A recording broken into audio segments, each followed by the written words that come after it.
चाह रहा था, लेकिन हर्षवर्धन जी पहले आपके पास आता हूं। कैबिनेट की बैठक के बाद कुछ अहम फैसले हर्षवर्धन जी सरकार ने लिए, जिसमें शुगर एक्सपोर्ट को बंद किया गया, सोना पर इंपोर्ट ड्यूटी बढ़ाई गई। क्या आपको नहीं लगता कि और कुछ बड़े कदम उठाने की जरूरत है जो दुनिया के हालात हैं, या आपको लगता है कि इतना नहीं बेहतर है, इससे काम चल जाएगा? नहीं, देखिए, मैं बार बार एक बात कह रहा हूं जिसको सभी जो लोग इकोनॉमिक्स समझते हैं और दुनिया के हालात हैं, इसमें आप कोई एक निर्णय लेकर कोई सोल्यूशन की तरफ जा पाएंगे, ये संभव नहीं। ये कब हो पाता है? जब हमारे पास कोई एक कंट्रोल्ड एनवायरनमेंट हो। कंट्रोल्ड एनवायरनमेंट मतलब हमारी सरकार की कोई पॉलिसी करे और उससे हम पूरी तरह से उसको निपट सकें। जब ये पूरी तरह से स्ट्रेट ऑफ हॉर्मुज पर, जब ये पूरी तरह से दो देशों के बीच युद्ध, जिसकी वजह से पूरा जो एनर्जी मार्केट है वो पूरा डिसबैलेंस है, तो उसमें हमारी कोई एक योजना नहीं। एक बात पे मैं सहमत हूं और जिसको सरकार को बहुत गंभीरता से सोचना चाहिए, ऑल पार्टी मीटिंग तुरंत बुलानी ही चाहिए। ये सरकार की जिम्मेदारी है। कोई भी देश में, जहां लोकतांत्रिक देश है, वहां सरकार को ऐसे समय पर सभी पार्टियों को बुलाना चाहिए। दूसरा, जो सरकार निर्णय ले रही है, जैसे अगर आप देखें तो वो ये भी नहीं चाहती कि एकदम से कोई शॉक आपको लगे। ऐसा कोई निर्णय लेना इकोनॉमिक तौर पर भी अच्छा नहीं होता और पैनिक के लिहाज से भी अच्छा नहीं होता।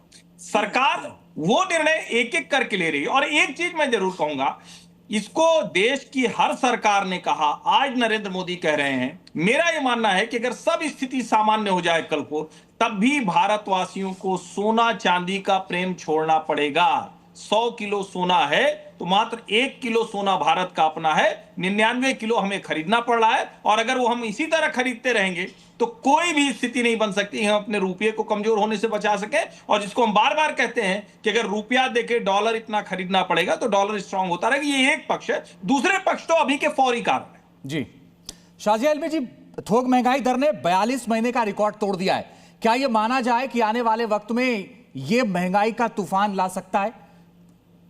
देखिए, जिस तरह के हालात हैं, और आपको याद होगा कोविड के दौरान भी हमने अमेरिका की तरह प्रिंट नहीं करे नोट्स, हमने तब भी मैनेज किया और इन्फ्लेशन तब भी कंट्रोल किया। अभी तक हमने इन्फ्लेशन बिल्कुल कंट्रोल किया है, लेकिन जाहिर सी बात है हालात बिगड़ रहे हैं, खराब हो रहे हैं। और उससे भारत आप ऑल पार्टी मीटिंग बुलाते क्यों नहीं? आप लोग सर्वदलीय बैठक बुलाते क्यों नहीं? सारे विपक्ष के लोग कह रहे हैं, हर्षवर्धन जी बहुत वरिष्ठ हैं, वो भी कह रहे हैं कि होना चाहिए, बावजूद इसके आप लोग नहीं बुलाते। पेट्रोलियम मंत्री इनकी क्या दिक्कत है आपको ऑल पार्टी मीटिंग बुलाने में? जी, ये सवाल आपने बाद में पूछा, मैं पहले सवाल का जवाब दे रही थी। आपने पहले भी पूछा है सवाल, और मुझे लगता नहीं कि इसमें कोई हर्ज है। और अगर इस तरह की कोई डिमांड है, और जैसे शरद पवार जैसे सीनियर लीडर्स इसकी बात कर रहे हैं, तो उस पर जरूर गौर करना चाहिए। लेकिन मैं आपसे ये बताना चाह रही हूँ, बोलिए विक्रम लोहिया जी। देखिए साजिया बहन, बिल्कुल गौर करना चाहिए। हर्षवर्धन साहब ने भी अभी कहा कि सर्वदलीय बैठक होनी जरूरी है, क्योंकि जब इस सरकार के अंदर वित्त मंत्री हो, पेट्रोलियम मंत्री हो, शिक्षा मंत्री हो, रेल मंत्री हो, तमाम मंत्री जो है उनके पास काम करने का अनुभव नहीं है, वह काम नहीं कर पा रहे हैं। और प्रधानमंत्री जी के बड़बोले बोल, बड़ी बड़ी बातें और लंबी लंबी हाँकने की बातें। और नहीं, देखिए आप पेपर लीक, सरकार ठीक, हर जगह झूठ पे झूठ मचा रखी है, लूट।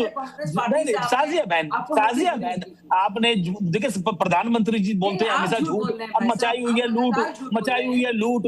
आप बुलाइए, सर्वदलीय बैठक बुलाइए और बुला करके चर्चा कीजिए और दलों के लोगों से बैठ करके डिस्कस करके जनता की बात करनी चाहिए। आप इस प्रकार की बातें करके देश की जनता को गुमराह नहीं कर सकती। आप अपने बातों से अपनी जिम्मेदारी से पल्ला नहीं झाड़ सकती, अपनी जिम्मेदारी से पल्ला नहीं झाड़ सकती। आपको पल्ला नहीं झाड़ने देंगे। सर्वदलीय बैठक होगी, बड़े बड़े नेता आएंगे। सर सुझाव क्या है? आशुतोष कर्नाटक जल्दी से। मेरा देखिए आखिरी सुझाव यह है कि एक आपको इंपोर्ट को कम करना ही चाहिए, डोमेस्टिक प्रोडक्शन बढ़ाइए, या आप इंपोर्ट ऑयल गैस इस रेट पे लेके आइए। ऑयल कम से कम 65-70 जैसा यूएई से immediately you can talk 1 million barrel आप ला सकते हैं। दूसरा, जहां तक कंजर्वेशन की बात है, कंजर्वेशन तो हर हालत में हमको करना चाहिए, चाहे वो सोने का हो, चांदी का हो, खाने का हो, समय का हो या धन का हो, कंजर्वेशन वो करना चाहिए।